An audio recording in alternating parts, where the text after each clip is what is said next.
हाँ जी sir, Audible है sir.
Yes, sir. Yes, sir. I'm there. Most welcome. Thank you.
Yes, ma'am. Yes, ma'am.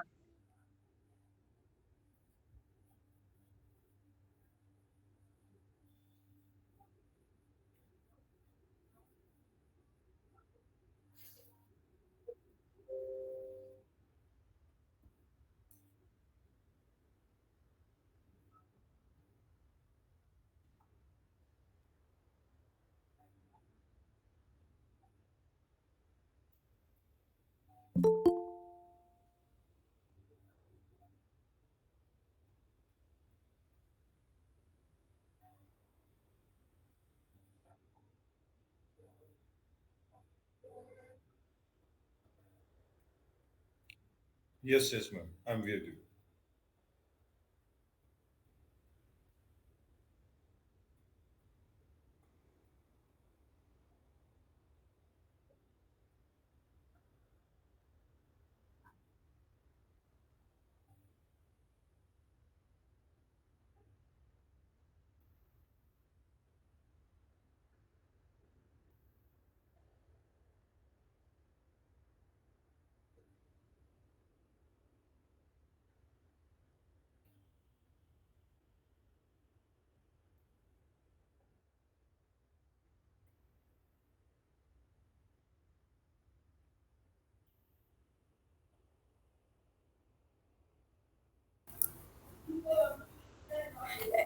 Excuse me, ma'am.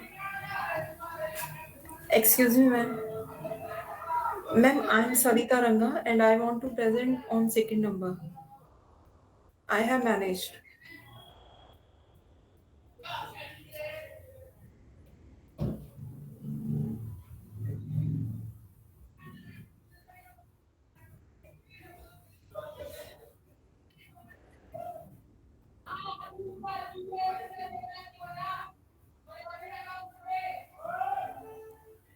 Sure, sure.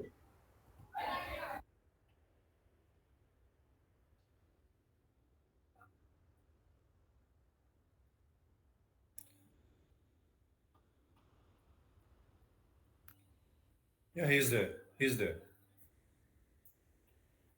Uh,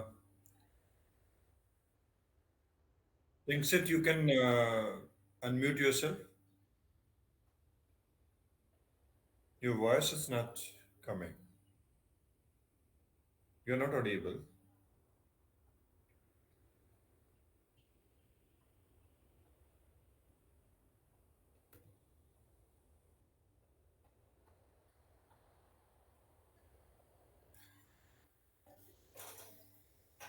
Still not audible.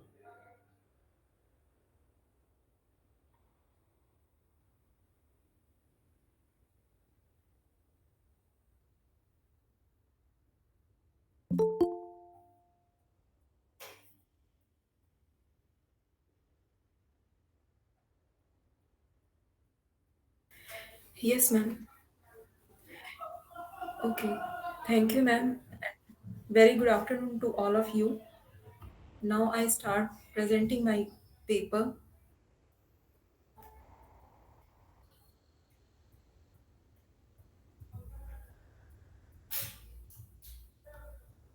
Just a minute.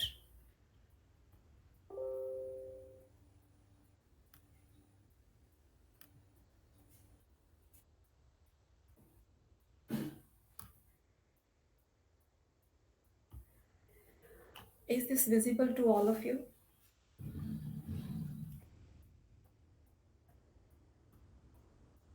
Is this visible?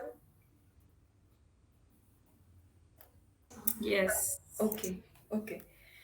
I am Savita Ranga, Associate Professor from Department of Commerce, West College, Rohtak.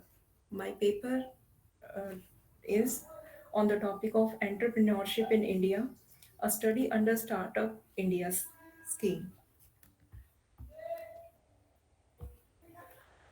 There are three main conceptual approaches to entrepreneurship.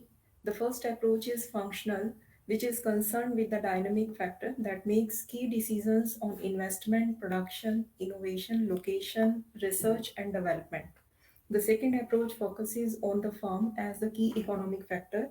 The firms included here are owner operated firms, incorporated joint stock companies, state owned joint venture firms, and subsidiaries of multinationals.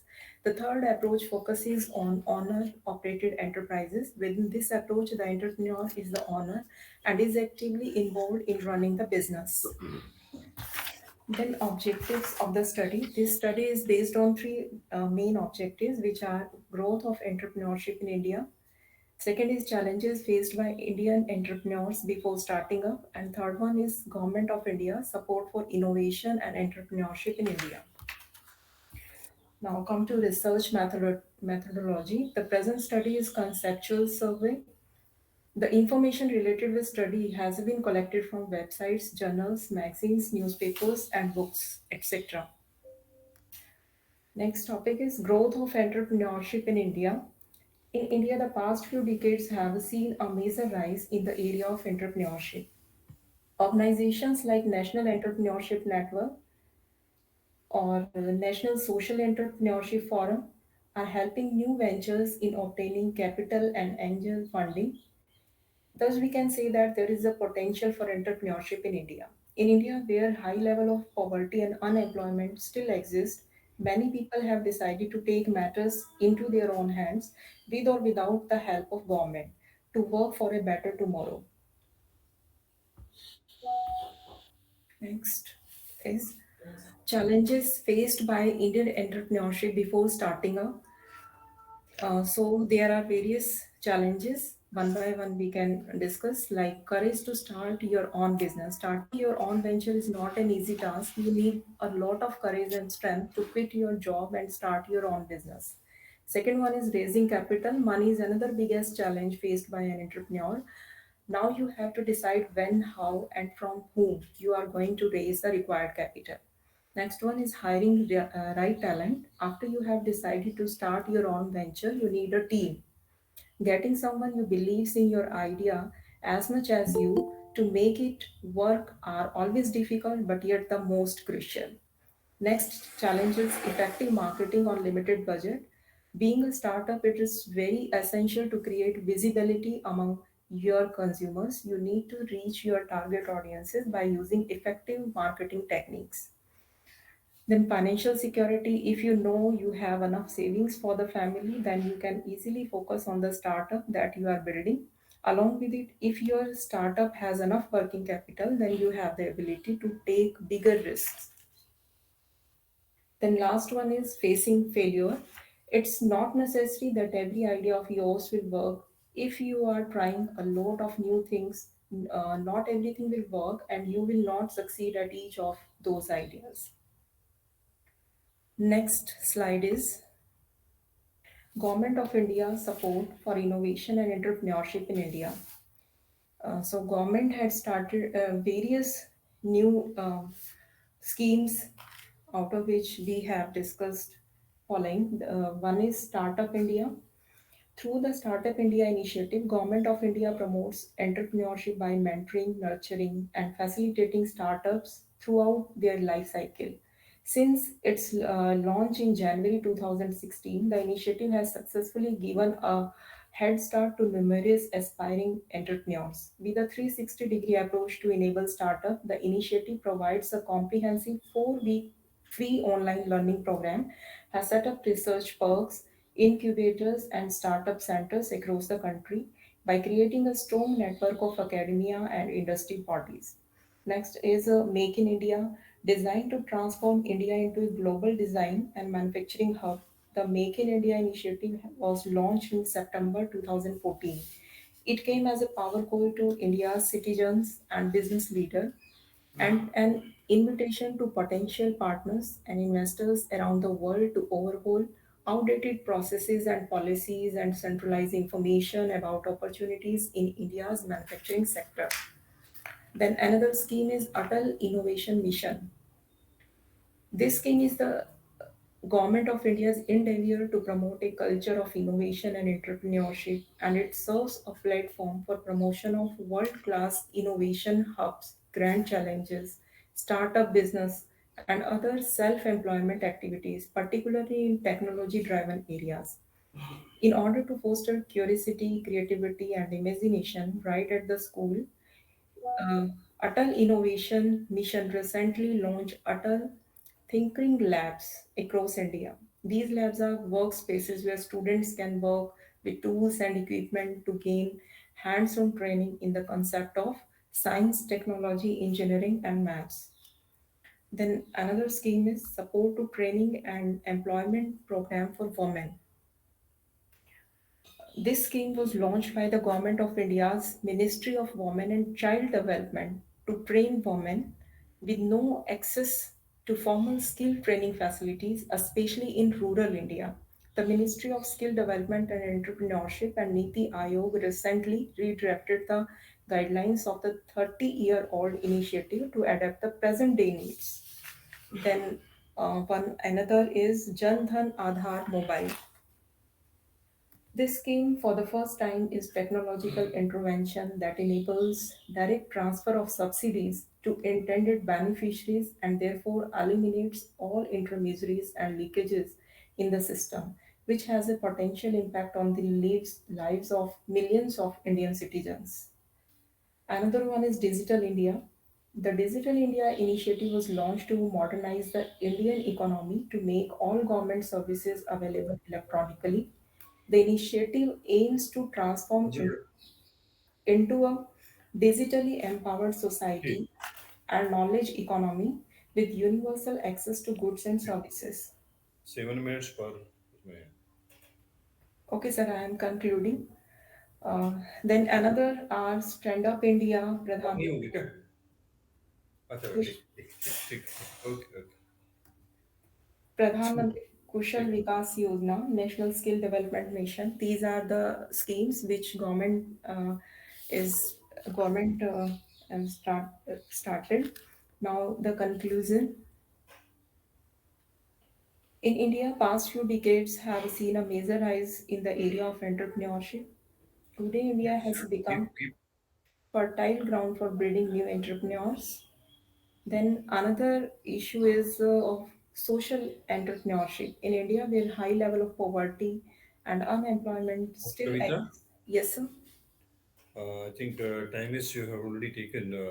Let me just have a quick one questions to you. Yes, sir. How we are facing the challenges for the entrepreneurship? Sir, as this is a new concept, so we are facing various issues like capital or manpower or financial securities or budget. These are the challenges we are facing these days. But so India government says we don't have any kind of budget problems to become Sir, entrepreneur. sir, there are sure the budget are there, but because this is a new concept, so we have to face some challenges now.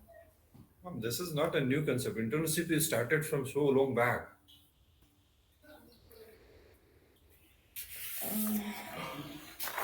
Yes, sir. Okay, okay. Thank Okay, you. Thanks a lot for your okay. presentation. Thank you, sir. Now I request Yamni to be part of presentation now. I request Yamni to be present your paper, please. Dr. Yamni is there. Dr. Yamni is there. I'm not getting a response from the Yamni. Yes, sir. Am I audible? Yeah, we are able. Good afternoon, sir. You have only 7 minutes to present your presentation. Yeah, Please. but unfortunately, I have some issue in my gadget, so my screen is not getting shared. But I'll share my views on my uh, title if you allow. So, What the problem you are facing? sir, I don't know. It's not getting shared. I've been trying earlier also. So maybe I can see the slides. I'll just discuss the paper. So good afternoon, everyone. My title for the presentation is Innovative Approaches in Textile and Fashion Arena. Myself, Dr. Yamini Jhanji. I'm Assistant Professor in Department of Fashion and Apparel Engineering at TIT&S Bhiwani.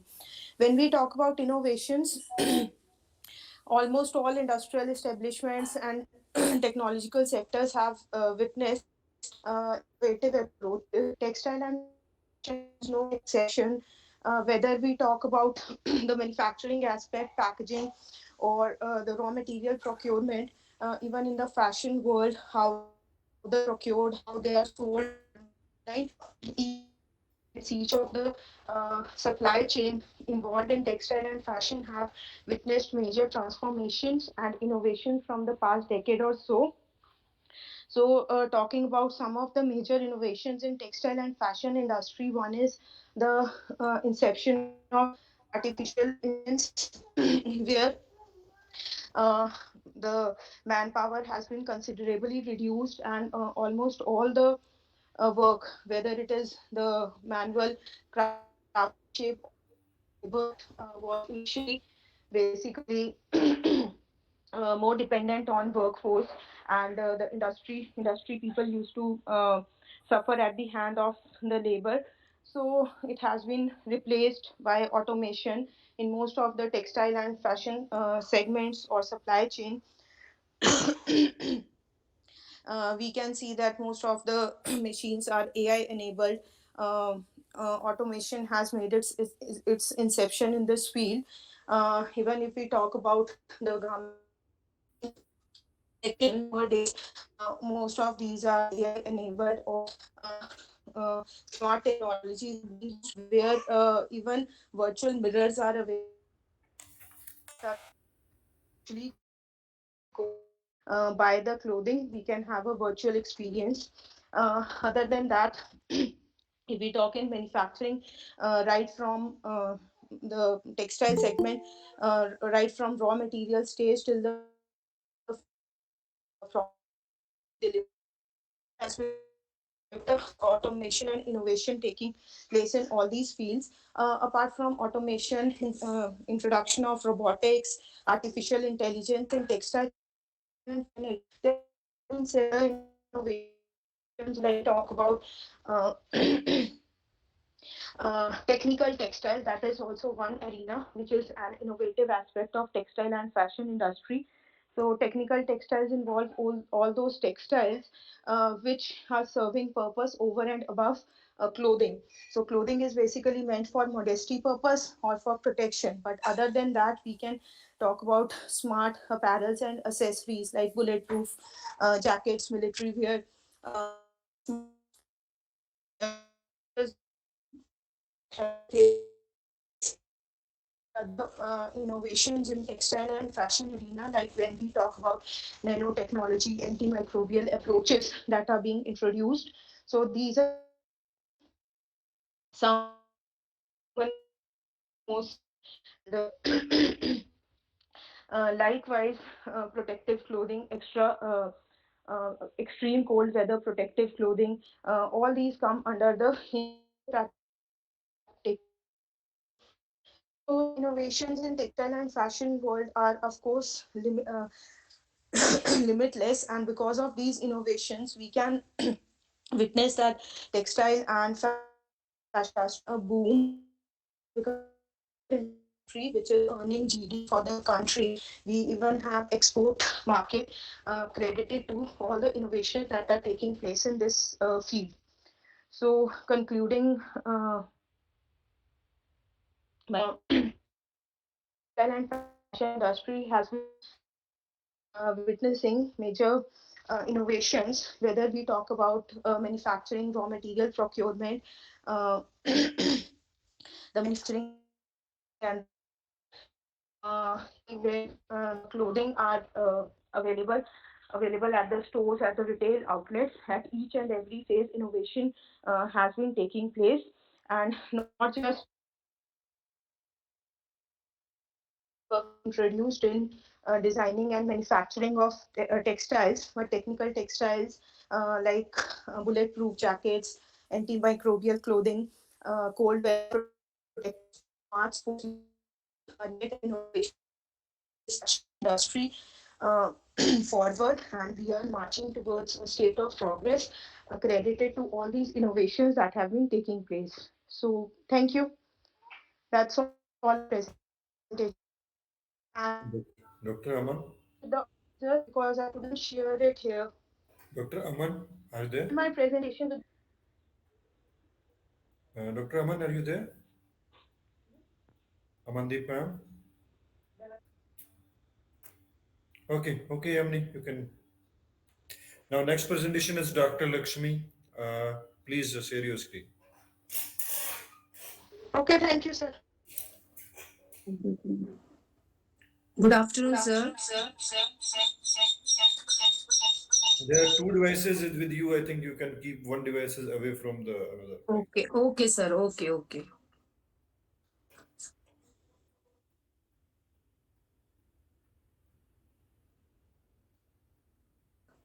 Sir, is it visible, sir, my screen? You are presenting from the mobile itself. Yes, sir. Make it slideshow. It's not visible. Very small is visible. Chaliye, continue it. Okay, sir. My topic is Atmanirbhar Bharat Abhiyan and Udyam registration is in MSME sector. That is main focus of my study is to see whether the MSME registrations have been increased or decreased after this one Atmanirbhar India. Talking about your entrepreneurs, see, entrepreneurs are those persons who come out with something new and an ability to take risk. After COVID-19 pandemic, our honorable minister was quick to recognize the role of MSs in building the nation, and so there was given a lot of importance for MSMEs in Atmanirbhar India. In line with Government of India's top focus on energizing MSs in country, they also focused on the registration process. That is, before Atmanirbhar India, the process for filing was Aadhaar memorandum, but it was replaced by Udyam registrations on a portal developed by the ministry, and the notification was on 26th June 2020. Okay, now coming down to the objectives of my study. See, the objectives of my study are to study the MSME registration process in e-Udyam, to study the present status of Udyam registrations in India, to observe the top states on the basis of Udyam registrations, and lastly, to observe the top micro and small enterprise registration states. See, if you talk about the methods and techniques or research methodology which I have adopted in my studies, most of my study is based on secondary data, and the data has been collected from journals, articles, from government sites, various government sites, and they have been tabulated and analyzed to get the useful information. Okay, now coming down to the analysis, the analysis in my study shows that if you talk about the registrations comparing to manufacturing and service sector, as on 31st December 2021, service sector registrations were more in comparison to manufacturing sector. That is, it was almost 68% of registrations, and manufacturing accounted for 32% of registrations. And if you talk about your micro, small, and medium enterprises, as per Udyam registrations, as on 31st December 2021, you can see on the screen that is micro enterprises were registered more in comparison to small and medium registrations. You can see the figures also. Okay, and if you talk about the gender, that is male and female registrations, as shown in the screen, male owned 79.63% of the enterprises as compared to the females that accounted for 33.37%. There was no significant deviation in urban and rural areas, but even if you make an analysis, male owned more enterprises even in urban and rural areas also in compared to the female entrepreneurs. Okay, now talking about the distribution of SC, ST, OBC, and general enterprises as per Udyam, general category entrepreneurs were more. They accounted for 62% of the registrations. Next was followed by OBC registrations that accounted for 29%, and SC, ST accounted for 2 and 7% of registrations. This is your state-wise distribution. That is the states which registered more after Atmanirbhar India. That is Maharashtra topped the first position, followed by Gujarat, Uttar Pradesh, Madhya Pradesh, and so on. If you talk about your top 5 micro enterprise registration states in the year 2021, UP was at the top with 29% registrations, followed by West Bengal with 28% registrations, then Tamil Nadu, Maharashtra, and Karnataka. And if you talk about the registrations of small enterprises in the year 2021, Gujarat topped first, that is 28%, followed by UP with 20%, MP with 17%, and Rajasthan was with 11. These are the top 5 small enterprise registration states in the year 2021. Okay, these are my findings of my study, that what I have already shown you in the graph. The same findings have been explained here. If you see that the micro and small enterprises registrations has been increasing from the year 2015 to 16 to 20 to 21. The state-wise registrations were found to be even. Okay, coming to the conclusion of the study, I can say that Indian economy have huge potential to achieve self-reliances, but it requires proper implementations of law. And that is a systematic framework is required for MSMEs in making the Atmanirbhar Bharat a reality. And these are my references. Thank you, sir. Dr. Lakshmi, Yes, sir. do you think that MSME is part of growth of Indian economy? Yes, sir, no doubt. Why? See, MSME sector, sir, it contributes a lot to the growth of Indian economy because most of our population or most of our entrepreneurs are belonging to MSME sector. Because of your, you can say your, they require a lot, not that much of fund which you require, which is required by large organizations. It does not depend on the small organization. No, it depends upon the small organizations also, sir. But if you talk about your financial constraint, that is in MSME sectors, the Okay. Thank you. Thank you. Now next is Kirti and Divya. Yes, sir. Good afternoon. I'm Divya Goyal, Assistant Professor at Again, CAM again, Divya, Chakirati. kindly keep your second device away from the Yes, keep sir. second device away from the main device. Yeah, Sir, is it visible? it's already visible, but keep your second device away from the presentation. Otherwise, so much voice echoes will come out. Okay, sir. एक second.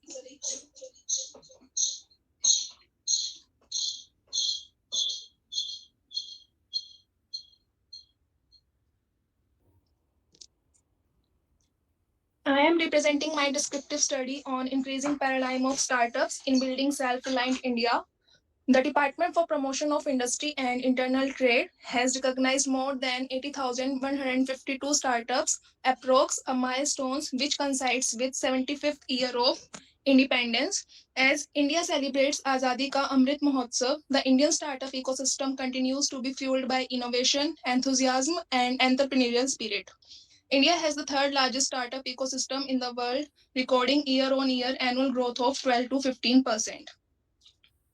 Before everything, I would like to tell you that startup is a young company established by one or more entrepreneurs to create unique and irreplaceable products or services. It aims at bringing innovation, building ideas quickly. Not all new companies are considered startups. Companies that have limited growth potential in terms of their customer base, revenue, and product are not seen as startups. For example, a new restaurant, dry cleaner, or any professional services firm are not likely to be called startup. Although there is no single standard for what defines a startup company, the business community recognizes there is a special class of young companies and a particular work culture that exists within startup. It features several key characteristics like commitment to innovation and a willingness to take risks and make decisions quickly. Here on my slide, there are few top startups in India like Crad, Skate, Pharmacy, Digit Insurance, Misho, Grow. I would like to explain about the Crad, which was started in the year 2018 in the city of Bangalore. It was founded by Kunal Shah and is one of the top startups in India. Is a platform where one is rewarded with Cred coins for paying their credit card bills. Cred is valued at around $2.2 billion and is one of the youngest startups in India to receive such a high evaluation. Now, the objectives of my research study is to assess the various issues and challenges and to analyze the role of startups. It is mainly based on secondary data. The study has been carried out by referring various newspapers, books, reports, magazines, journal, etc.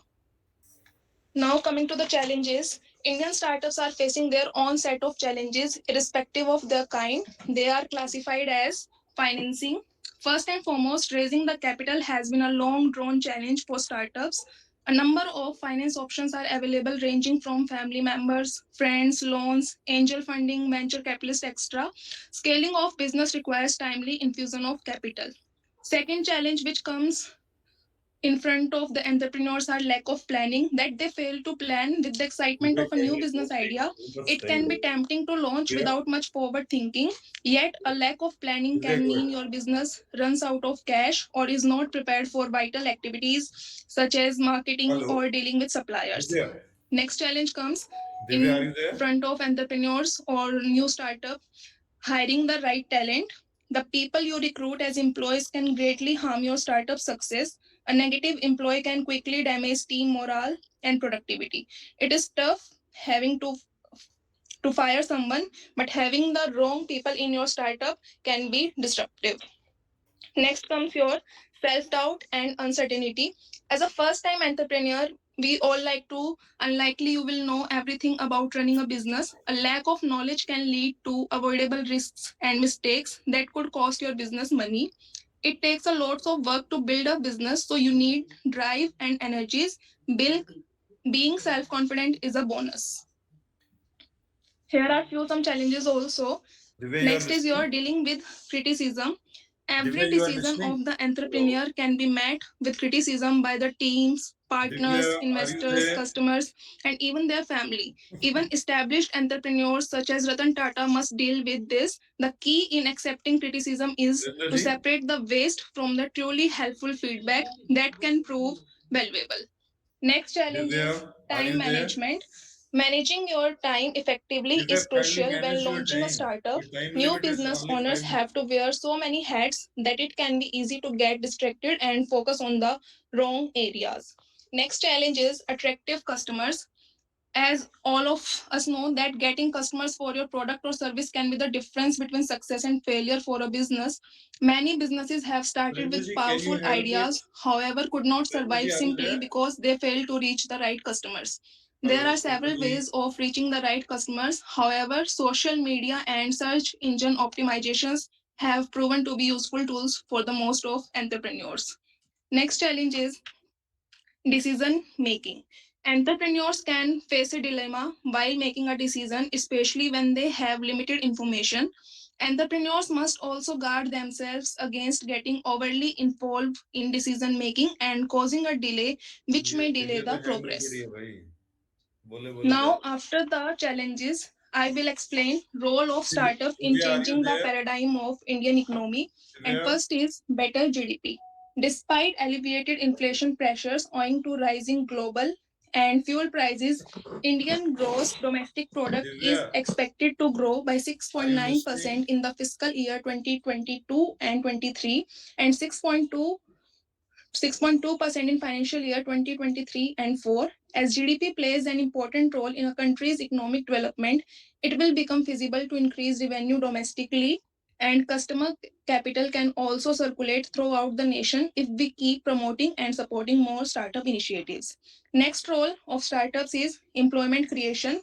India has 102 million working age people between the ages of 20 and 24. As of August 29, 2022, India has emerged as the world's third largest startup ecosystem with over 88,000 DPIIT recognized startups spread throughout 656 districts. These startups are simultaneously enabling more jobs than large companies or enterprises in the same industry. Third one is your creation of wealth. Since entrepreneurs are attracting investors by investing their own resources, the people of the nation would get benefit when startups grow. Since the money is sharing with the society, wealth is creating within the nation. New investments. As a result of this trend, not only Indian venture capitalists but also many MNCs are closely monitoring the progress of Indian startups to invest their money. For example, Accenture gave $1.35 million worth Right. of business to startups within the So, last year, giving startups an opportunity to make a significant impact on both the Indian and global markets. Fifth is improved standard of the living. Startup ecosystem in India provides tough competition to established companies and sells better quality products at low prices that shall enhance the sales. Due to the sale of better quality products, it is ultimately leads to a better standard of living, and a startup can also induct innovation and technologies to raise the bar for improving the standard of living in general. Last, promotes export. Last and but not the least, startup ecosystem in India also plays a vital role in earning precious Divya, are you foreign exchange listening? by increasing export. Startup producing Hello, quality products and Divya. services on a large scale and exporting them to other countries Divya help Goyal. improve foreign exchange. It helps a country to grow and glow, which makes it independent in all ways. Now I would like to conclude my presentation, and we can say that role of startups in making India Atmanirbhar is undisputable. It is not the big companies and giants of the business who can create such opportunities, but the young and next generation entrepreneurs can do it. Startups are the key to revive the economy and make India a self-reliant country. It creates job, demand, and run the economic cycle. At last, startups are nothing but an idea that manifests into a commercial undertaking. Thank you. Divya, you had not listened any words. I spoken so many times to you. Divya, Thank Divya, you, sir. Any questions? I asked so many questions during your presentation. You have not listened single word. How to become Atam member if you are not listening? Divya, Yes, sir. I asked so many questions during your presentation. You are not a single word. So how if young generation is not listening, so how it's possible for Atam Nirbhar? Maybe, sir, I was on my slides and the speaker was off. That's why it was. You have to keep your earphones with you. Sorry, sir, it was my mistake. You have to be part of this because you have taken so much time. Anyway, thank you for presentation. Thank you, sir. Thank you.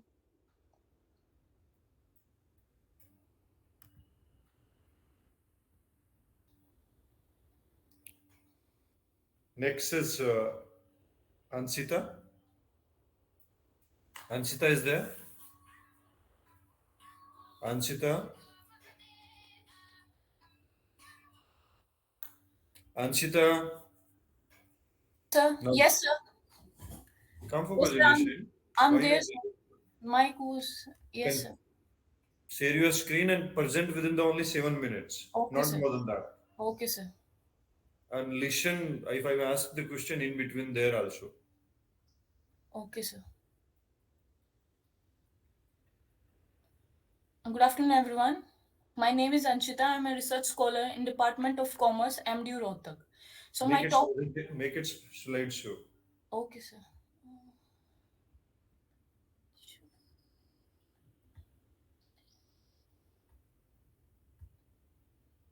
and be fast. Don't waste your time. Okay, sir. So my topic is a vibrant growth story of Indian footwear industry. As we all know that India is the second largest footwear producer globally. The Indian footwear sector is important for Indian economy because of its large potential for creating jobs, particularly from the poor section, and for sustaining the economy through the foreign exchange revenue.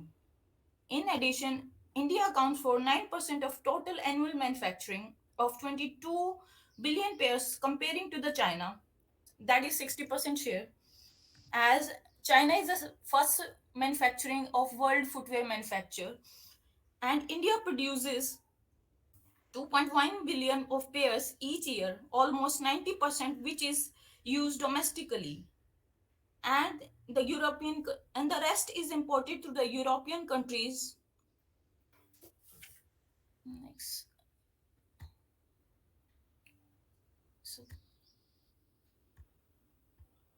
main objective of my research study is to study the footwear industry production, consumption, export patterns in India and comparison with continent wise.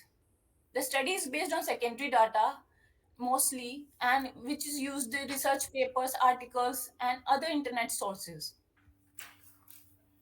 So this is the distribution of footwear production by continent wise, which is North America 1.5%, South America 4.6%, Asia, which is the largest producer of footwear, that is 87.6%, Africa 3.1%, Europe 3.2%, Oceania 0%.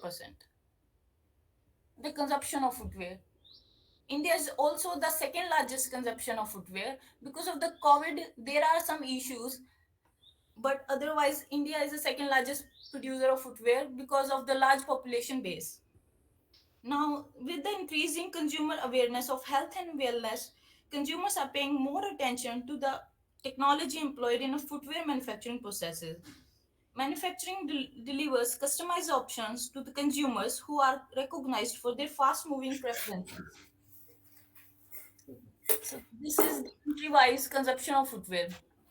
China stands one, world share 20.8%, India 10.6%, USA 9.6%, Indonesia 4.3%, Brazil 3.6%, Japan 3.1%, Pakistan 2.5% world share, Germany 2%, Bangladesh 1.9%, and Russia Federation 1.7%. So this is the world share of consumption of footwear. Now the export 10 most exporting countries of footwear. First one is China, second is Vietnam with 10.2% share, third is Indonesia with 3% share, fourth is Germany with 2.4% share, fifth is Turkey 2.3% share, sixth is Belgium 2% share, seventh is India 1.9% share, Italy 8th 1.4% share, ninth is Netherlands 1.3% share, 10th is Spain 1.1% share. So these are the changing trends in footwear sectors across the globe. First one is the world footwear market, which has anticipated to be worth of 284.2 billion US dollar in 2020, is projected to grow at CAGR of 2.3% to reach 440 billion dollars US dollars by 2026. Casual footwear is one of the report segments is expected to rise at a 2.6% compounding annual growth of CAGR to reach 213 point US dollar billions by the end of the forecast year.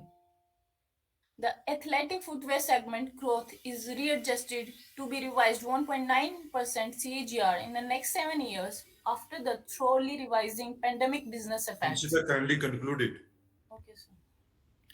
In conclusion, we can say that with the fast changing world and the consumers' footwear trends are also changing with the change and trends, the footwear manufacturers are inclined towards the innovation, designing, redesigning in different materials, size, color, shape, so to attract more consumers.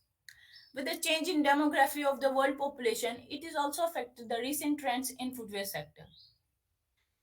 As it is observed from the data collected above, China is the largest producer as well as consumer of footwear. But due to the COVID 19 pandemic, China has lost its share in the world share of footwear production. As a result, countries like India, Indonesia, Vietnam is gaining in the footwear I produce. think, ma'am, I think you already taken us so much time. Only one question: why footwear industry is बुला रहा growing है किसी और को सुन भी नहीं रहा मेरे को in किसकी बोल India? रही है Footwear मेरी आवाज industry आ रही is important in India because it is a part of MSME sector and it employs a large number of skilled as well as unskilled workforce. क्या एमएसएमई नहीं था उससे पहले फुटवेयर इंडस्ट्री नहीं थी? Sir, I'm saying it is a part of MSME and government is also providing various incentives and schemes to push this sector. Industry तो पहले भी थी sir. Now government is providing schemes like Atmanirbhar Bharat, Make in India, in which these schemes they are also benefiting footwear चलिए, producers also. thank you, thank you. Okay. Next, Singset. Yes, sir. Am I audible, sir, now? You are audible now. Hurry up. You have only 7 minutes for the presentations. Okay, okay, sir. And be fast for your presentations so that we can invite the next one. Next one, Sudha Pawar. Be ready for the presentation. Dr. Sudha Pawar. I'll start right away from my presentation, sir. Okay, okay. So my Go topic is ahead. on Go the ahead. overview of the growth of entrepreneurship amongst Make the it scheduled tribes. slides of presentation. Sure. So I'll just give an overview of entrepreneurship. As well, entrepreneurship is important for the growth of the economy. It leads to economic growth, job creation, innovation, local development, and it's vital solution for achieving self-sufficiency and poverty elevation amongst the tribals. So I'll just give a brief definition of scheduled tribes. They are the indigenous groups who have a distinct social, economic, cultural lives, and they are geographically isolated and are socially and economically poor. So their main source of income is agriculture, and they are considered to be the weakest section among all communities. And when we talk about entrepreneurship amongst the tribe, it has to be considered depending on the condition prevailing in the industrially backward areas of the country. So entrepreneurship is usually in the nature of rural entrepreneurship in the context of tribals. So even setting up of a small business such as retail shop, tailoring units represent a breakthrough from traditional and step forward in tribal situations. And the objective of my study is to determine the growth of entrepreneurship with respect to growth in enterprise type, women entrepreneur, growth in nature of activities or the industries, and the growth in employment. And I have come up with two hypotheses. These are the alternative hypotheses. There is significant relationship between entrepreneurs type and gender of entrepreneurs, and there is significant differences in growth of entrepreneurs between male and female. So my research methodology would be like uh, the data were collected from nuclear cell obtained from Directorate of Commerce and Industry Government of Manipur, and there are several secondary sources obtained from websites, economic surveys, annual reports, books, and journals. And the study cover the five hill districts of Manipur where there's huge concentration of tribal community. And the data has been processed through statistical tools such as chi-square and simple percentage method. And here is the result of my hypothesis, which I don't show it in full because of the time limitations. Uh, for the first hypothesis, the p-value, uh, the p-value is it's less than 0.05. So in both the EM and UM, there does not exist a significant relationship between entrepreneurs type and gender, which shows that the choices for entrepreneurs in selecting medium, micro, or small enterprise does not depend on the gender of the entrepreneurs among the scheduled tribe. And my second hypothesis, the p-value is greater than 0.05, which says that there is exist a significant differences in growth of entrepreneurs between male and female. So there is increase in number of women entrepreneurs among scheduled tribe. However, the number is still low compared to the male counterparts. And here are my findings of the study. So there has been a tremendous growth of entrepreneurs among scheduled tribes in recent years, owing to the various promotional measures introduced by both the central and state government. And majority of the entrepreneurs select micro enterprises, and most entrepreneurs are engaged in manufacturing activities. So with the increase in the number of enterprise registered, there is also an increase of growth of employment among scheduled tribes. And slow pace of growth of women entrepreneurs were observed till the beginning of the 20th century. However, steep rise was witnessed after 2007. And I would like to conclude my presentation saying that there is a remarkable growth in entrepreneurship among the scheduled tribes of Manipur with respect to the number of entrepreneurs, growth of employment, different types of enterprises, and growth in women enterprises.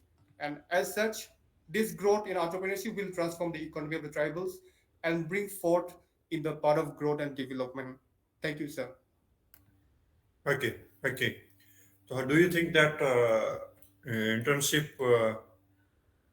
play a big role for the employment of the India peoples?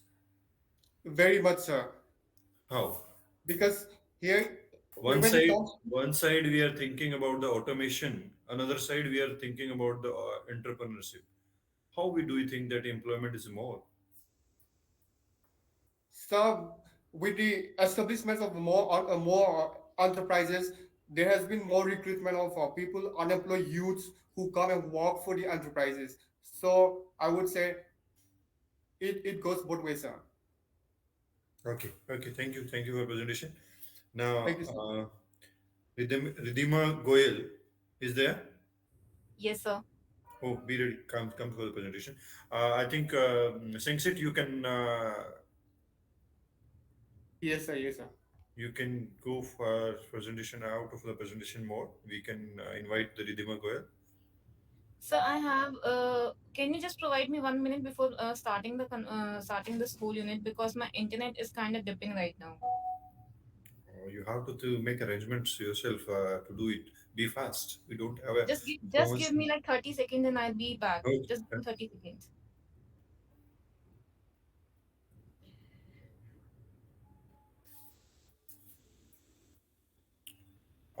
Pooja and Dr. Neetu Rane is there. Pooja and Neetu Rani.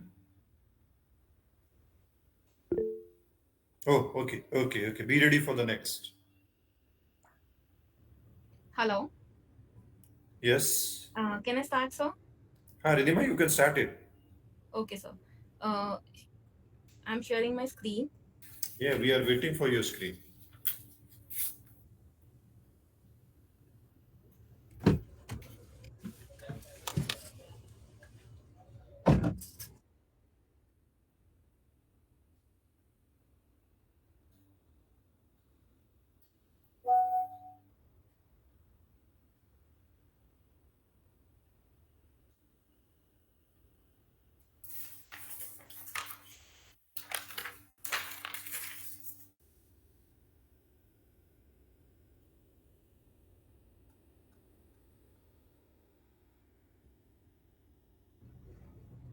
So my screen is visible to you? Yeah. Yes. Okay. Good morning, good afternoon, everyone. My name is Ridhima Goel. I'm doing my PhD from MD University's Hotel under supervision of Dr. Sandeep Singla. Today, my research topic is work from home in the IT industry, riding wave of exponential expansion. The IT industry is riding the wave of expansion of work from home with the advances in technology and internet connectivity being the main drivers to this trend. Before we start, we need to know about work from home a little bit. Work from home refers to the ability of employees to work outside the traditional office setting, often from the comforts of their own homes. The concept has been made possible by advances in technology and internet connectivity, allowing employees to access necessary tools and resources from anywhere with a reliable internet connection. Why we chose the IT industry? Because IT industry accounted for 7.4% of India's GDP in financial year 2022, and it is expected to contribute 10% of India's GDP by 2025. Therefore, IT industry is the most significant area where we can read about work from home and the current trend of the same. The major objective of this particular research paper is to read about the evolution of work from home in the IT industry. It also includes, hello, am I audible, Yes. sir? Yeah, you already will continue. The paper aims to provide a comprehensive overview of the current literature on the topic. It will also draw upon the case studies and empirical data to provide insights on the experiences of IT employees working from home. Evolution of work from home. So, work from home initially was named as telecommuting or remote work. Telecommuting is defined as a work arrangement for employees performing their duties from a location other than the traditional office setting, which could be a coffee shop, working at homes, or co working spaces.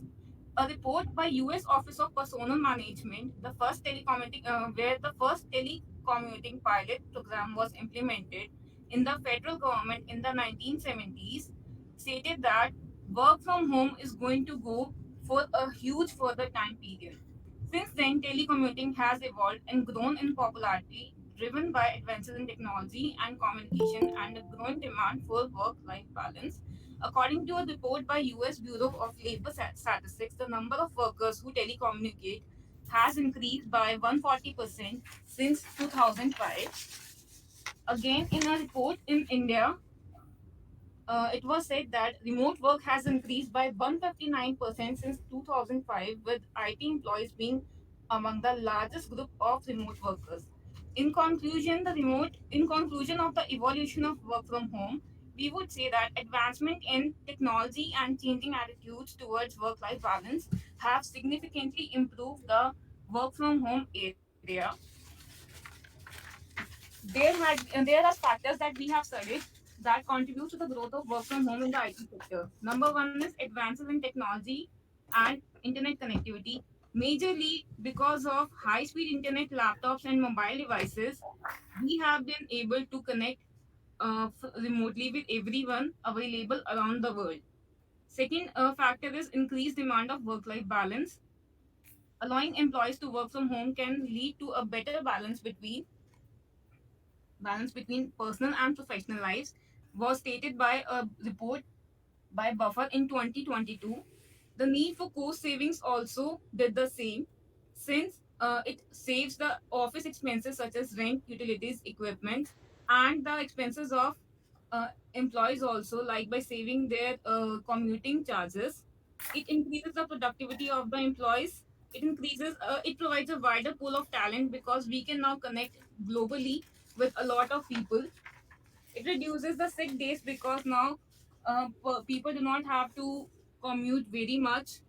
It increases employee satisfaction since employees are very much happier and satisfied with their jobs while being with their families.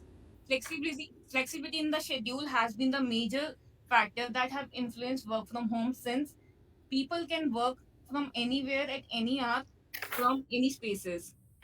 Reduced environmental impact, that the major one is pollution and carbon emissions have been decreased a lot when since work from home has started, because of less running of number of cars on the roads. Increased adaptability. COVID-19 pandemic has shown the companies and employees are capable of quickly adapting to remote work, since this increased adaptability is a major factor in the growth of remote work, as it demonstrates the ability of companies and employees to successfully work from home in the future. The reviewing data support the factors contributing to the growth of remote work. Harvard Business Review have reported that 77% of the employees who work from home feel more productive. Ridhima, you have to be part of a conclusion because of time restrictions. Okay, sir.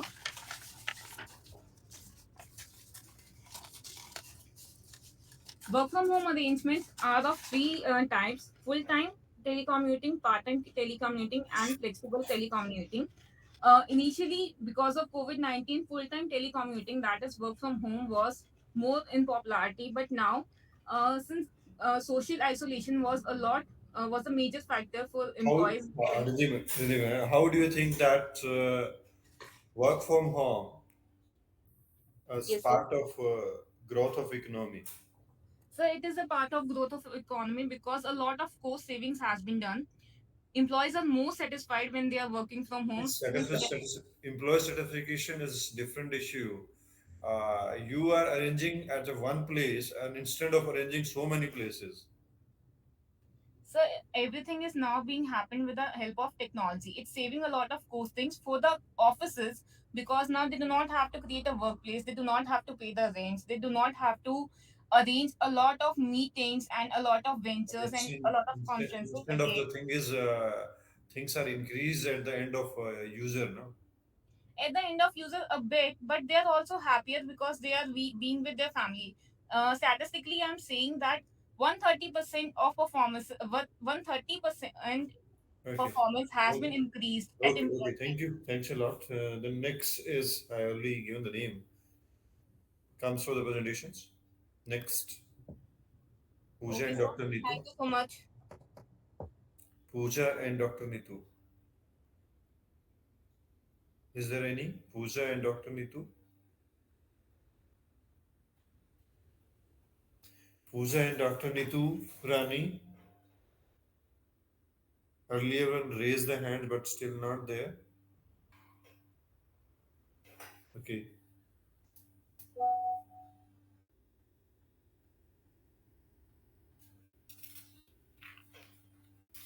Pooja is there.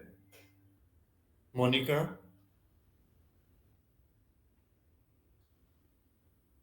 Neha Arora, Neha Arora, are you there?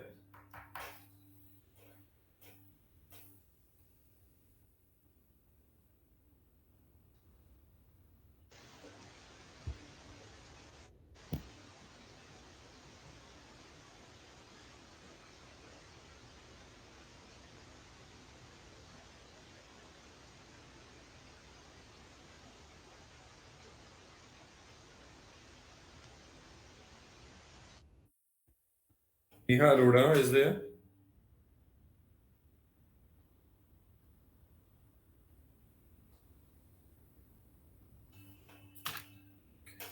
Neha, you are there but not able to speak. Is there something? Neha Arora.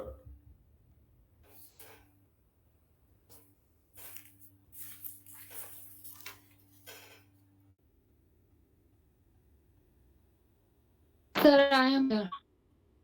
Pooja. Pooja, and next is Neetu Rani. Deepa. I requested so many times. Where are you?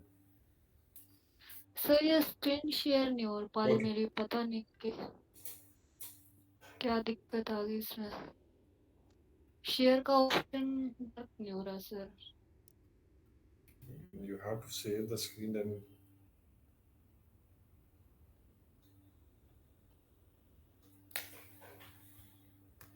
नहीं हो पा रहा है sir मैं phone से क्यों sir जी? आप किसी और को बुला लीजिए सर इससे पहले मेरे में शेयर नहीं हो पा रही sir screen Okay. Okay. Neha Arora is there? Pooja Sharma, Yes, sir. you are there? Yes, sir. You can present. Okay, sir. Okay, sir.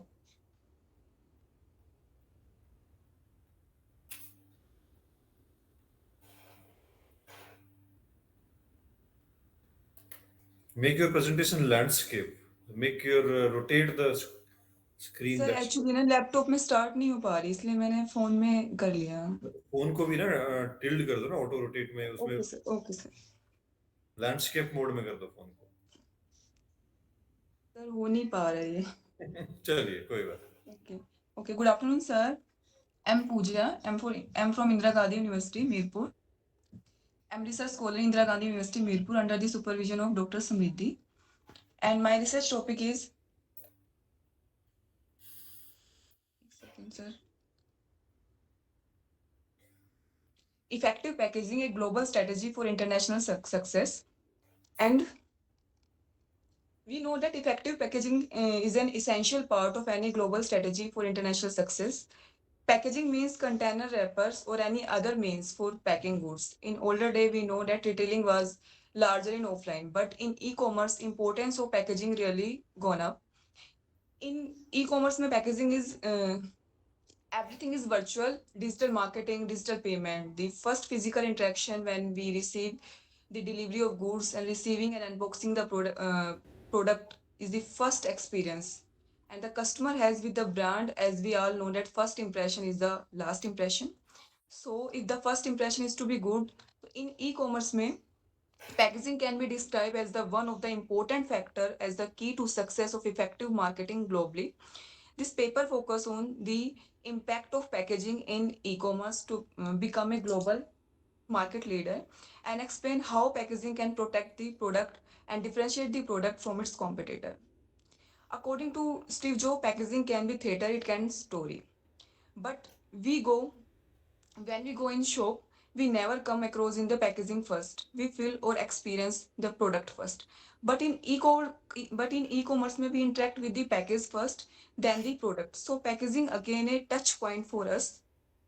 The Ministry of Commerce and Industry has suggested e-commerce company to gradually reduce the use of single-use plastic in packaging of products sold through their platform.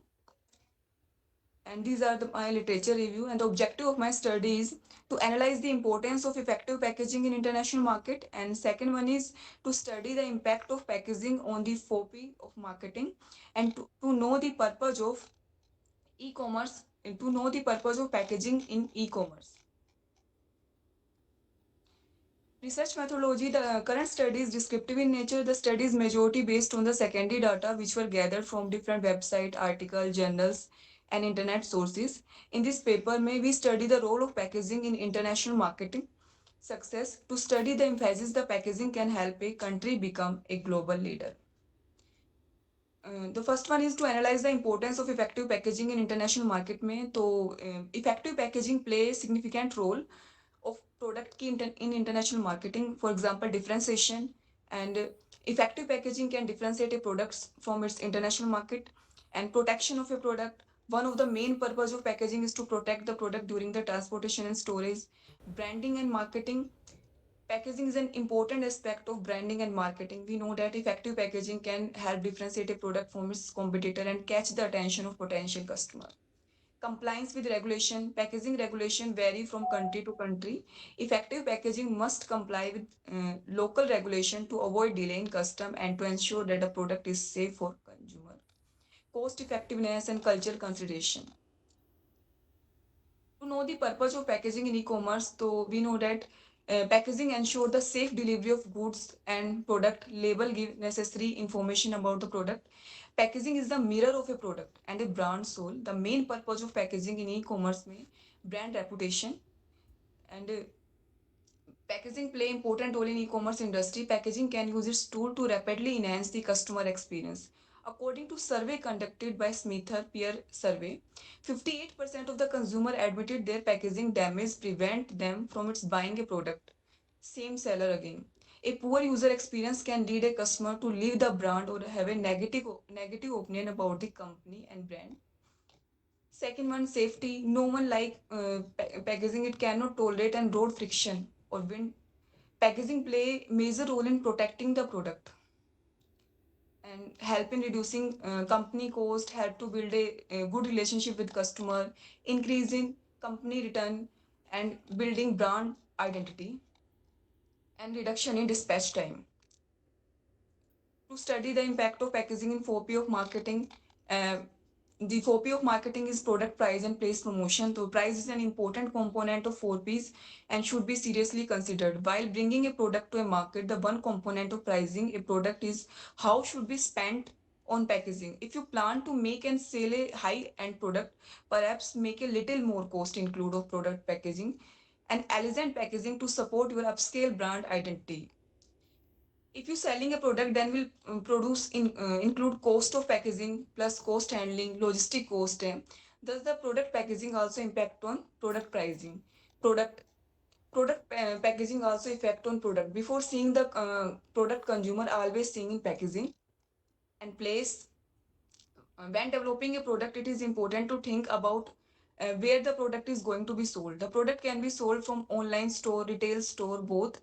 Important proper packaging design use. The packaging you choose should be product promote efficient shipping during transportation. Then promotion packaging effective sales also an attractive packaging attract the customer for buy more product from the same seller. Now different online sites like Flipkart, Amazon, Mantra give more attention on product packaging. If packaging is not proper, then product image in customer is not good. So making brand loyalty, it is necessary कि product packaging should be proper. Madam, come to a conclusion. Okay, sir. The result from the study of different research paper and website, the author found that I found that now people are influenced from social media. People share their own personal experience of unboxing the product on YouTube and Instagram and many other social platforms. Now consumers see review before buying the product, so high quality and attractive packaging is required. Different research show that around 93% consumer are seeing review of product before purchase the product. This is the key reason why packaging is important in e-commerce. Thus, the research paper provide a valuable insight in the role of packaging as a global strategy leader and offer practical guidance for companies seeking to develop a successful global strategy. Conclusion. After the coronavirus pandemic, the e-commerce industry are grown up fastly in 2020-21 during pandemic. Number of user increase in e-commerce industry. In the US, the largest e-commerce market, more than 80% of the people prefer to buy online. E-commerce selling gives a opportunity for people who are starting with small businesses and want to sell the product throughout the world. Many of the person make fun of some e-commerce industry like Geomart or any other e-commerce seller. A teeny product also packed in a big cartoon. And also many people complain about the experience of product packaging because due to worse packaging, product are damaged in transit, and more than half of the customer have admitted their packaging damage would stop them from purchasing again from the same seller. Ma'am, can we conclude? Okay, sir. So thus we can say consumer generally from an image, brand, and many other perception within 7 seconds, it become very hard to change it. So it mandatory है कि packaging should be chosen to lastly first impression with the customer. A good packaging protect the product from damage during shipping, thus minimize the chance of customer returning it. A well packaging leaves a lasting impression on the customer, especially in e-commerce में, because in e-commerce में the product package goes through various process and multiple hand. So before it reaches a customer, so a strong packaging is necessary so that the product can reach to customer in proper way. Thus, we can say packaging as an important role in, especially for in e-commerce, for Please, increasing sales and making ma'am, you are brand again. loyalty. Please be next. There's one questions to you. Is Yes, sir. it packaging? You do you think that environment friendly? Yes, sir. Packaging. Uh, so इसलिए इसमें government also ban on the plastic, uh, Government plastic never ban. polythene. Who says the government ban the plastic? But sir, Government doesn't ban the plastic. We are using everything made it from the plastic. Still, we are using. yes, sir. So then, how are you saying the government banned the plastic? No, sir. By mistake ban नहीं किया. Hmm. Chali. Next, Okay, sir. Neha Arora. Yes, sir. Just sharing my screen.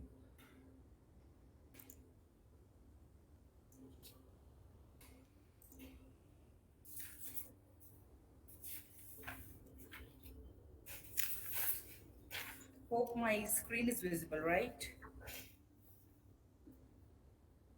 I hope my presentation is visible. Yes. Okay. So, very good afternoon to all of the jury members and the panelists and all the presenters. Here I am Neha Arora, the faculty of Amity University in Fashion Technology Department, also doing the PhD under the guidance of Dr. Kavita Chaudhary ma'am from Banasthali University. So here I'm presenting my review paper presentation where the title is to study the significance of e-commerce for fashion retailer. So just moving ahead to the present introduction part. So the Dr. e-commerce is Amandeep. one. Dr. Amandeep, kindly take care of this, and I am just coming. So the e-commerce is one of the most significant topic these days, and in the consumer purchasing decision is also among the marketer and researcher. The overall impact of the e-commerce of industry can be linked to the fact it enable people to shop from the comfort to their houses without going anywhere. In the recent year, India has experienced a boom internet and the smartphone penetration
The screen is not visible till now.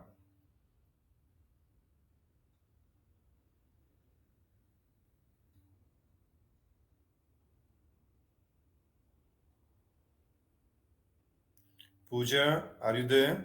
Yes, sir. Same problem, sir. पता नहीं. Okay, Yasveer. Uh, it's Yashasvi, sir. Sorry, Yasasvi. Sorry. Ah, I it's did. okay. Can you come for presentation? Yeah, sure. And after that, BC Anand, you are ready for the presentation, please. Is my presentation visible? Yeah, visible. Okay. Go ahead. A very warm good afternoon to everyone. I'm Yashasvi Jangir from BA Honours 3rd Department of English, St. Xavier's College, Jaipur, along with my guide, Dr. Manusmriti Sharma, Associate Professor, BK Birla Institute of Engineering and Technology, Pilani. The title of a paper is Impact of Ethical Leadership on Employees' Performance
Next, Pooja, you are ready for the presentation.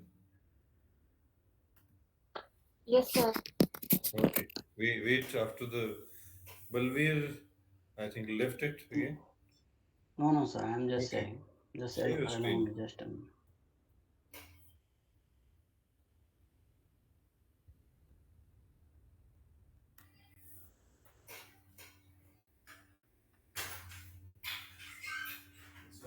Is it visible, sir? No. Just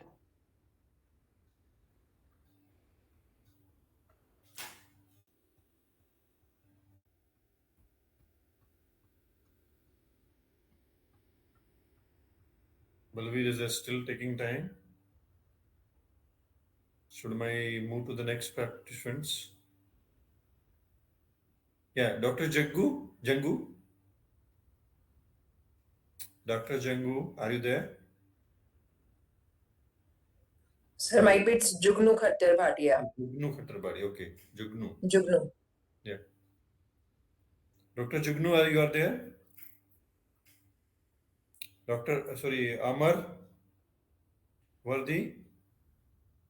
Yes, sir. I'm ready. Shall I start?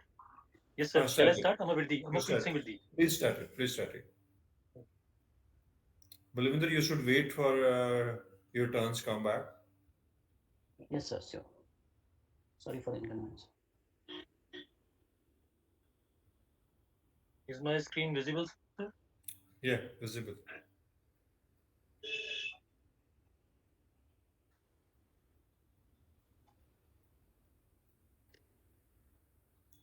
Okay. A very good evening to all the chair and the participants. My name is Amarpreet Singh. I am a research scholar at Department of Management Studies, my university campus, Nainital. And my topic of presentation is acceptance and usage of mobile banking among university students.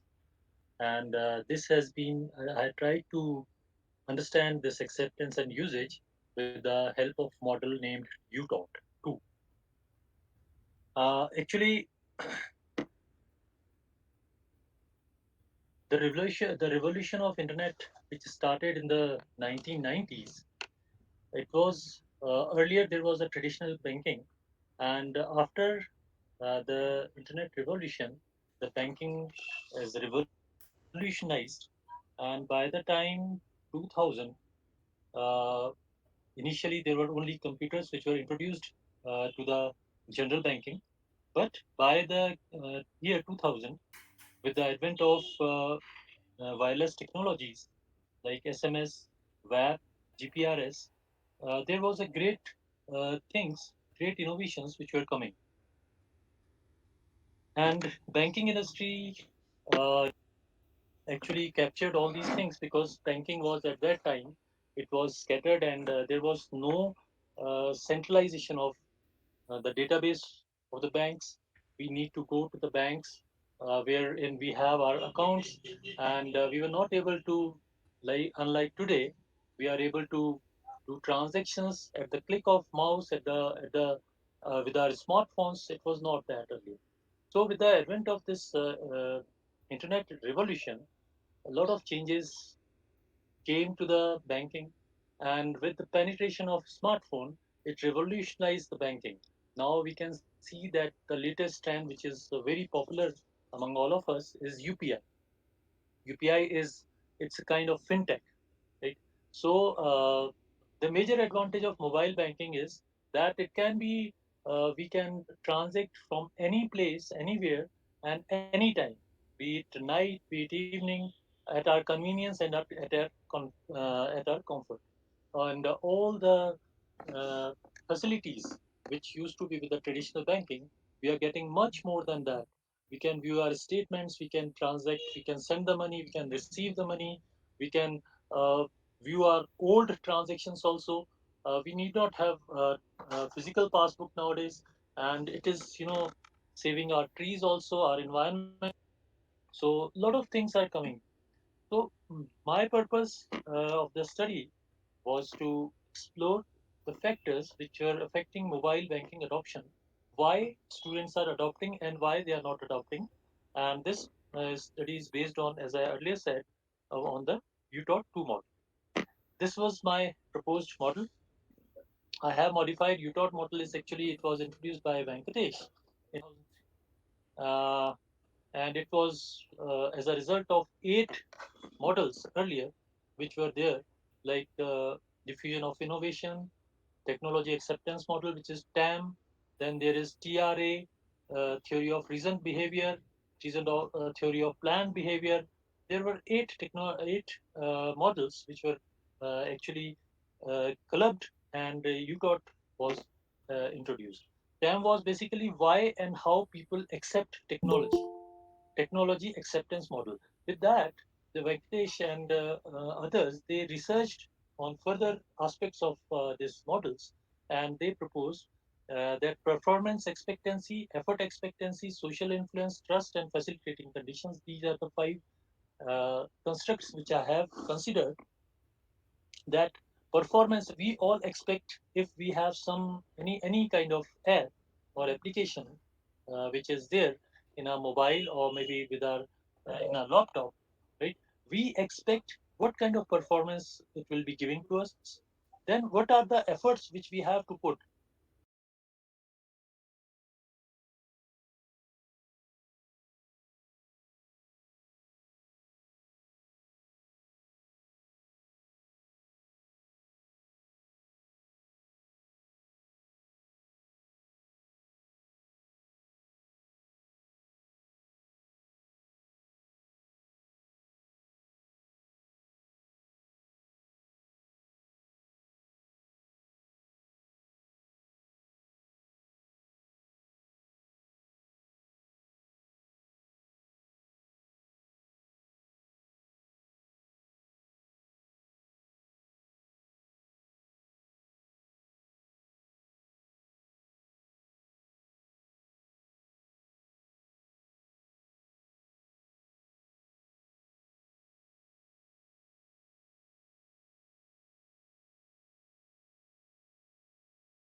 Sir, I am also available. I announce your name so many times, Dr. Jignu. Now, sorry for the interruption. There was some network issue at my side. Okay, okay. After Priyanka, you can. Yeah, sure. Thank you so much, sir.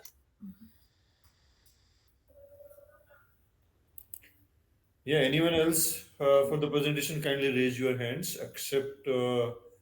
Jignu. Sure. Okay, okay.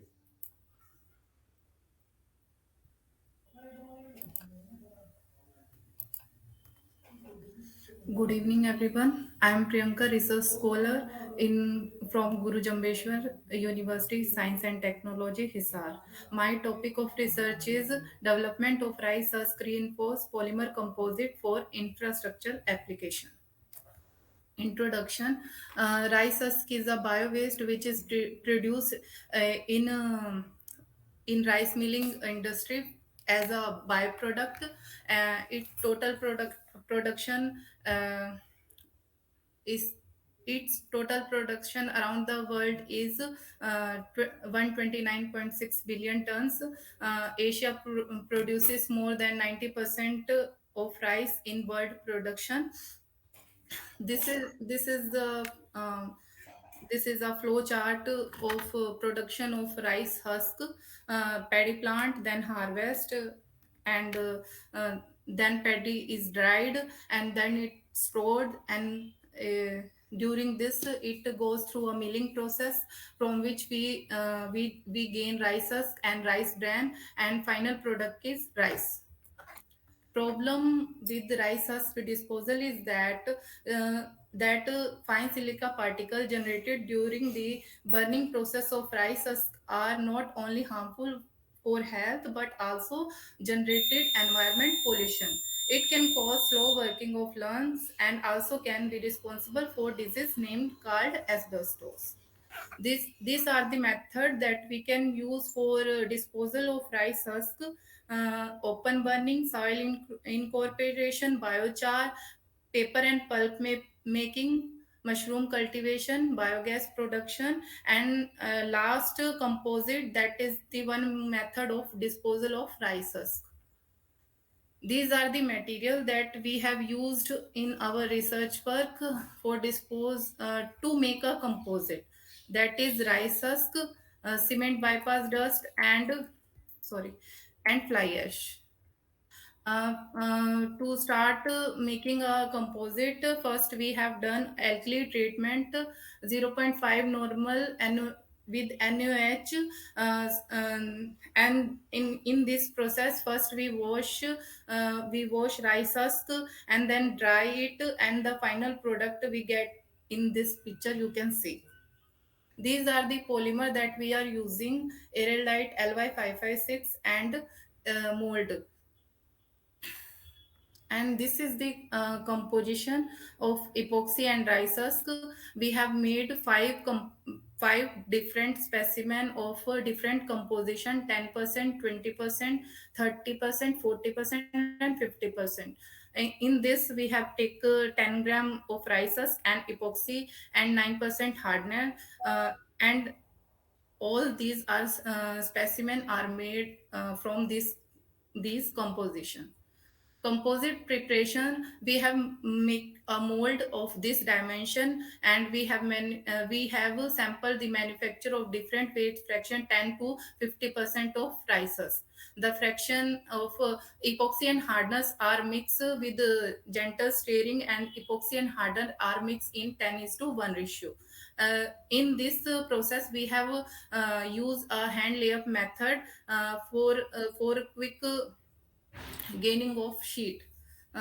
Care has taken to avoid a bubble, uh, and after 24 hours we have taken a sample from a mold. These are my composite of 10, 20, 30, 40, and 50% with untreated rices, and these are composite which I have made 10, 20, 30, 40, and 50%. These are mechanical tests that we have done in our mechanical department: texture, strength, impact, hardness, and tensile. From this test, we have found that the composite that we have made from 30% shows the highest strength, impact strength, hardness, and tensile strength. Uh, this is the FACM of rice husk. As you can see in the same image, untreated rice husk has irregular shape of fiber particle, and after the alkaline treatment in image B, you can see a uh, straight strand of the fiber. This is my conclusion. Natural fiber reinforced composite are low cost, recyclable, low density, and eco-friendly material. Their tensile property, flexure properties are also good, so they can be used for good. They can be alternate of good engineering material for for the construction of building materials, and so this is my conclusion. How this your polymers impact on the environment? Sir, they are hazardous somehow, but they can they can be used for uh, they can use to manage agriculture waste. As you can see, rice husk sir, मतलब हम जब भी हमारा क्या बोलते हैं उसको, जब भी हमारे फील्ड में बर्निंग टाइम, मतलब क्रॉप जब हार्वेस्ट हो जाती है तो उसको बर्न कर देते हैं, वो बहुत ज्यादा मतलब पोल्यूशन कर देता है, तो उसके कंपैरिजन में तो सर पॉलीमर शायद कम ही मतलब हमारे एनवायरनमेंट को इफेक्ट करते होंगे. No, this is a natural polymers are impacting a lot. Still, we are stopping them as much as possible. But still, anyway, how you Okay. created a polymer? Sir, this is not created. We have taken it from our Okay, industry. okay, thank you. हाँ जी Thank sir. हाँ you. Ji. Okay sir. Next presentation from Jugnu. Yeah, okay, sir, I'm ready. Please come for the presentation. Is my screen is visible? In process, yeah, it's visible. Okay. Thank you so much. A very good afternoon to all the dignitaries who are present on this platform. And the topic for my presentation is National Education Policy 2020 and how it is related with the employability. So basically, this paper is an attempt to review the national education policy with regard to the employability skills, such as we talk about the soft skills, we talk about the professional skills, and the skill-based learning programs. So basically, in this paper, I have tried to analyze the problems that act as a hindrance to the present education system, and still we are in the process of changing the education system, and still we are in the process of adding the new courses in the various universities level, various by the central universities or state universities. So basically, why we are talking about the employability skills, because the employability skills, we can say that these are the some, you can say these are the core skills or the soft skills, and that allow one to work well with others, and or you can say that apply the knowledge to solve the problems, or it helps to make an individual employable in different sectors. And as you can see, the screen is showing some employability skill. These are the problem solving, adaptability, collaboration, and communication. So now the question arises, how we can achieve this. So before achieving this, we must understand what is the current scenario of the teaching learning situation. As we know that there is exist a wide gap between the children who are learning in the school and what is actually demanded of them in the job market. So basically, the main purpose of the education system should be to eliminate this gap. As we know that still there is a rigid division of higher education system, which is being followed. That their streams are divided, still divided into three main parts. These are the arts, commerce, and the science. And so, and we can say that there is a very no flexibility or very less flexibility to link between these studies. So still students from the science stream considered as the superior stream than commerce and humanities, and the somehow learners are pressured from high and low to score high enough to go for the science stream. So basically there is an unhealthy competition, and there is a very much demand of, if we talk about the vocational education as set by the National Education Policy 2020 and skill development. First of all, we must understand what is the vision of the National Education Policy. So the vision is to achieve the sustainability and into an equitable and vibrant knowledge society, obviously by providing high quality education to all and to make India a global knowledge superpower. So these are the some key principles of NEP 2020, which we have to, you can say, which we have to achieve from the, not only from the by providing the school education but also by the higher education system. So this is the school education system. The what we talk about the school education system, we can say that there is a, restructure curriculum and pedagogy from 10 plus 2 to 5 plus 3 plus 3 for design.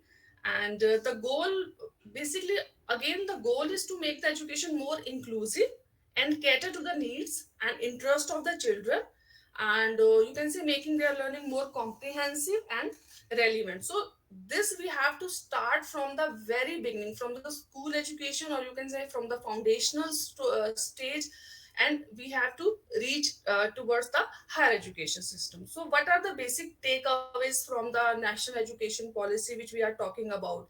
We are talking about the, not only we are talking about the language, we are not only talking about the conceptual learning, we are also talking about the experiential learning, skill based learning, explanatory learning, multidisciplinary education, you can say, and obviously with the flexibility in the choice of subject combination that should enable the students to choose subjects according to their interest and the skills.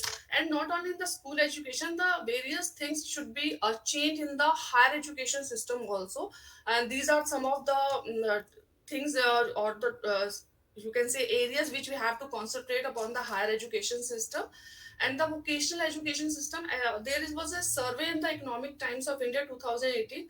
It said that still we are, our schools or our higher education, they are running the vocational education courses, but they have not succeeded in producing still skilled employable individual in India, which are demanded by the, you can say, whether it is demanded by the school education system, it is demanded by the higher education system, whether we need the employable individuals in the corporate sectors or in the research sector. So we need to basically, there is a need to, you can say, to complete revamp the current education system. And you can say we have to make it more relevant to the demands of ever evolving jobs. And such as we can say that there should be a freedom of choosing personalized curriculum that can enable the student to choose content according to their skills and interests. And obviously the freedom of this particular choice can ultimately prepare the students for their future career, because as the focus in the education will be slowly directed toward their life aspirations, you can say we should focus on the creativity learning, collaborative learning, critical thinking, experiential learning, explorative learning. So there is a, we have to change the learning style from the rote memorization to a activity based conceptual learning. So we should focus on such method. We should imbibe soft transferable skills that are essential for employability in the labor market or in any type of market. Means we should, our future generation should be capable of to cope up with the demands of the market. So because employability of educated youth is a still a major challenge for our country. Even the educated job seekers are struggling to secure definite jobs because somehow they lack employable skills which are demanded by their job. So the cause of this problem is, we can say, it is deeply rooted in our education system. And the new education policy, or the National Education Policy 2020, is proposing these changes. And we are very happy that the from since 2020, when this policy came into the light, there are many changes in the, you can say, in the teacher education system, in the higher education system, in the technical education, in the school education. So we are seeing very much changes, and not only the changes should be from the, you can say, from the higher authorities. These changes should be should be, you can say, it should be included by the itself institution itself. So I rest my point here. Thank you so much. Okay, as you said. Okay, are you there? Yeah, Any questions? are you there, Shagni? Yeah, I'm there. Yeah. Okay, okay. So how this we can increase the employability from the new education policy? What are the strategies planned for that? Basically, first of all, as I earlier said, that we have to so first of all we have to change the curriculum. There should be changes in the curriculum right from the beginning, right from the primary classes until the higher education classes. And we should not strict our education system towards only divided into What streams. kind of education we want in NAP? Excuse me, sir. What kind of educations we wants to be developed from the NAP? Basically, we want the education system should be the vocationalized based. There should be vocation based education system we should provide to the students, so Okay. that, and with that we should also you can say, we should also concentrate upon building the employability skills. Thanks a lot. Haji Naveen. Okay, thank you so much. Anyone else for the presentation? Yes, sir, it's me, Anshul.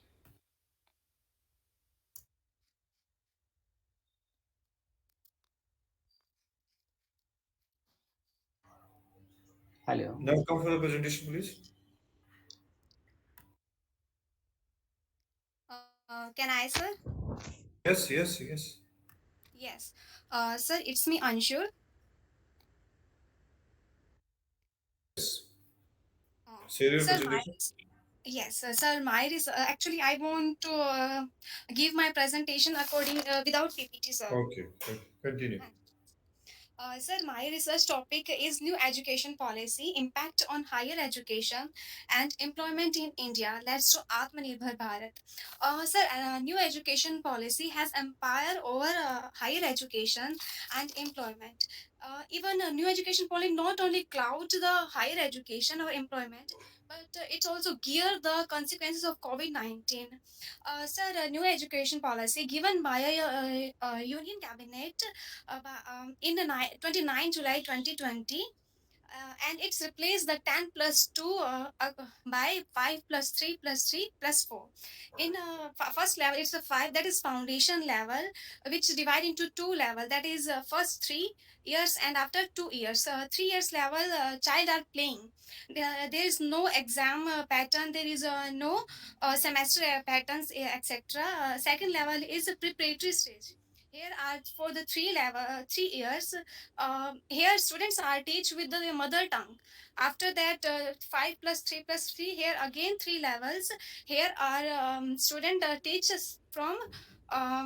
It's called a middle stage. Here, with the work of our study, students are given to vocational studies also. Vocational in the sense, teaching, whichever interested, whichever interest area of a students, like teaching or electrician, whatever. After that is secondary stage of 9 to 12 years. So the research study, my research study has a 3 degrees mac of impact of NEP. NEP also increased the allocation of a budget of 6% of GDP to our education system. NLP broke the limit of a course of subject. It's like it's not particular. We choose here commerce, science, or arts, but NEP create rational thinking in this era. Rational thinking in the sense, we not only particular stick to the one subject only. We can choose whatever we have interest according to our students, and. Sir, as the NEP has introduced recently, so there is no particular data for that, but I have some journal data and the correlation of NEP and unemployment.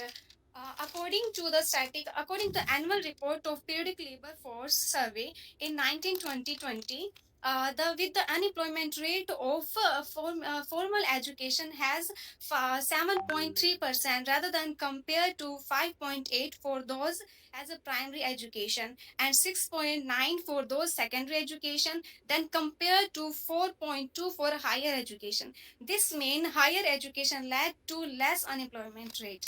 Higher education level also associated with the high earning. For example, National Statistical Office of India with the average monthly wages with the graduate wages average graduate wages are 31,365 in 2020 compared to with the that amounts is for the graduate degree with compared to formal education that is 10,235.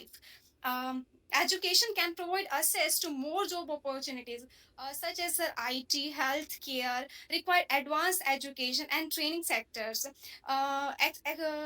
Apart from that, there is a mismatch between the skill possessed by employees and demanded by the employer. For example, a study of a National Skill Development Corporation found that 64% of employers surveyed reported a skill gap among their employees, and 56% reported that they have difficulty finding candidate right person to right job. Apart from that, NEP has a positive impact on lots of sectors. Like it create a real talent competition, is in subject selection. Even it intensify the talent through different choosing the streams, skill development, creating right people, right job placement, recruitment and selection based on income easy.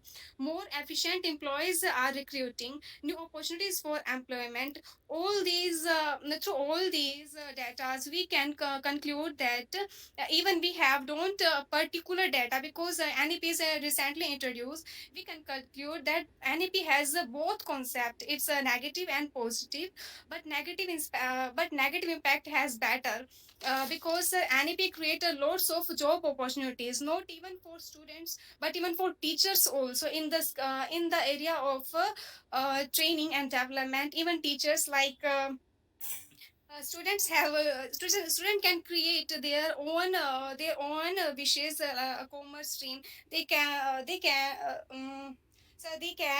use their potential in different streams. So however, extent of this impact will depend on implementation of a policy and the level of investment in education and skill development. We can conclude that NEP has a positive impact on implement by creating new job opportunities, particularly in the education area, sir. It's Okay, all about that research, sir. okay. You are saying that more employability in the new education policy as compared to the previous one. Yes, sir. How? Sir, because it create inclusive education, not only inclusive, but it include vocational education. Sir, there is a great impact of vocational education on a student life. They can choose their own subject. That is the more important. They can create their own Then initiative. we can say more like dependency on the not on the subject. They can choose any subject anytime. Yes, they can choose any subject, and that is the point. At as I said, there is the four level, 5 plus 3 plus 3 plus 4. At the fourth level, there is no restrictions of choosing Sure. the Okay. subject. Okay. Thank you. Anyone next else for the presentation, please? Yes, sir. Uh, Hello. Yes. Kulvindra is Yes, there. sir. Yeah, yes, sir. Yes. Share your screen. Yeah, it is here Okay. Okay. Okay. from the. Hurry up. Well, very good afternoon to all. My name is Balbir Kumar. I am PhD research scholar under the guidance of Dr. S.S. Sodha at School of Commerce, Gujarat University, Ahmedabad. Mhm. And my presentation topic is entrepreneurship and startups, ease of doing a startups business in India. So let me allow to start from introduction. Hurry up. Hurry up. Hurry up. Yeah, so the concept of a startup India and policy was first used and introduced by our Honorable Prime Minister Mr. Modi in 2016 in India. The concept of entrepreneurship was first used by French according to Encyclopedia Britannia. And the meaning and definition of a startup is different as per different authors. Here we are taken the definition as per the DPIIT. A startup is any entity incorporated or registered in India with the following parameters. So basically, we here take three parameters. One is startup which is established within the 7 or 10 years period as per the industry. For a biotech, it is up to 10 years. One can get the advantage of government benefits and all this. And annual turnover is not exceed 25 crore earlier, but now it's up to 100 crore rupees during the any financial year. And the business and operation must should be job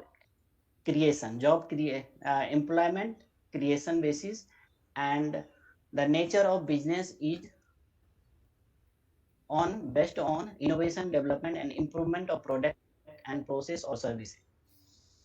So such a startup is count as a startup in India and get the benefit of different schemes and policies under the government of India as well as a state government. So a startup may be registered in any kind of under three provisions. Either it should be a proprietorship or private limited company or partnership form. Next, please. So next we move forward the literature review. We mainly taken from the such details India Action Plan under the Startup India Gov.in website and World Bank report 2018 onwards, NASCOM and Economy Survey, and various ministries details. Here we try to find the research objectives through this to know the startup policy introduced by the government in order to maintain or get the Atmanirbhar Bharat, and study the changement of law, rules, regulation in order to provide best ecosystems and the growth of a startup from 2000 onwards. Analysis and discussion. So on the basis of previous literature review, we find various details, and we divided this into three categories. One is digital initiative. During the couple of years, government has introduced so many schemes, and people can assess as well as entrepreneurship is also developed through digital platform.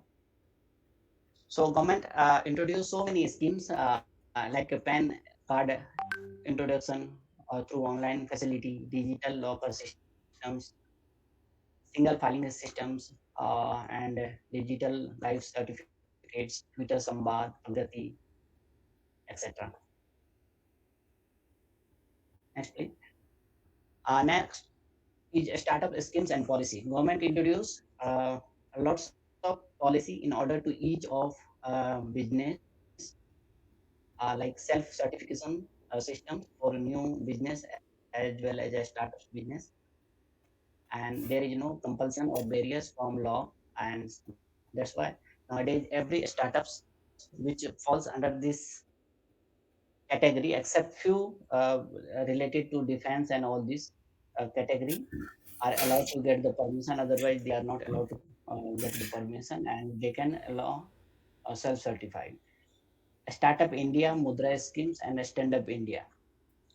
Another schemes is Stand Up India is earlier only confined to women of SC/ST category, but now it's related to every woman. Mudra loan scheme is also beneficial to the small level of businessmen, and Startup India through this government provide lots of benefits like financial assistance, R&D research, uh, course, co-work space, and all this. Next, please. Next one is central government initiative under Making India schemes. Through this, government attract both Indian as well as international businesses to cater the Indian needs and to utilize the resources of our country.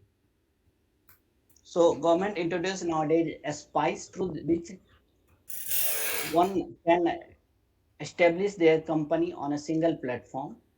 Earlier, it was very restricted, and no one can start their company on a urgent basis or immediate basis. So that all things are happen nowadays through lots of introduction of new acts and policies. For example, New Companies Act. Earlier, it was taken so many times, but nowadays, as per New Companies Act, one can start their company within a 1 day or 2 3 days, as per the situation.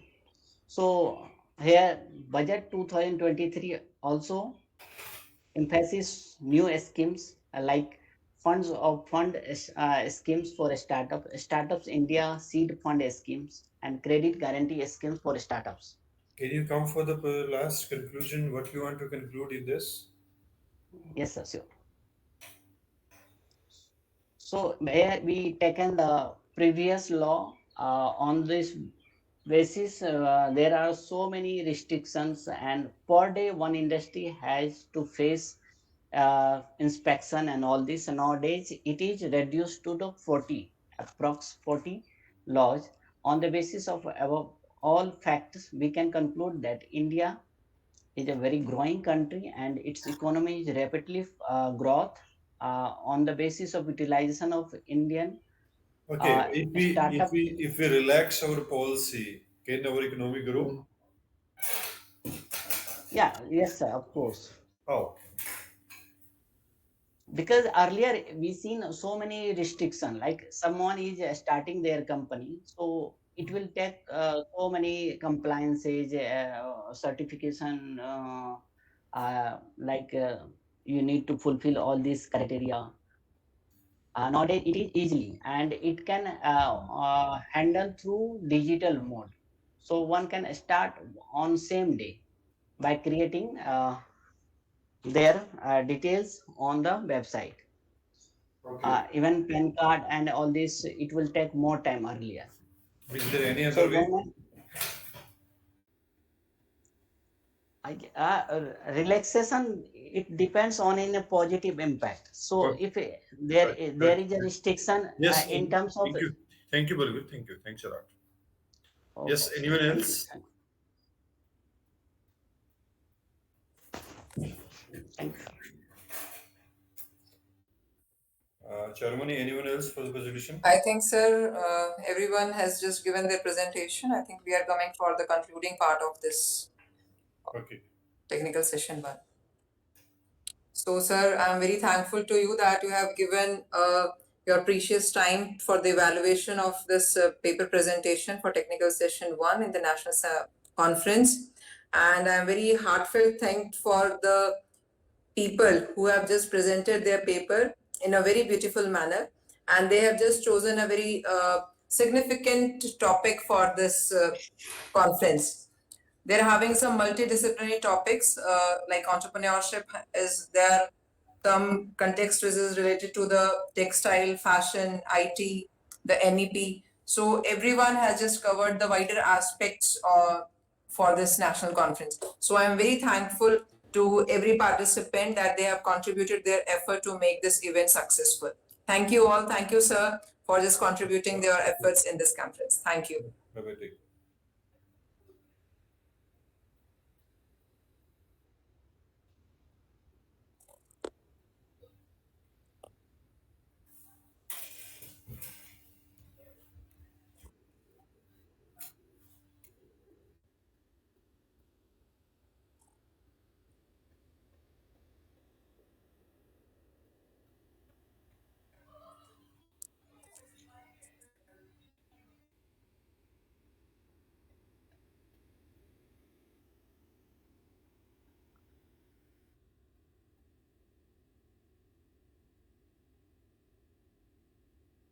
We can leave now.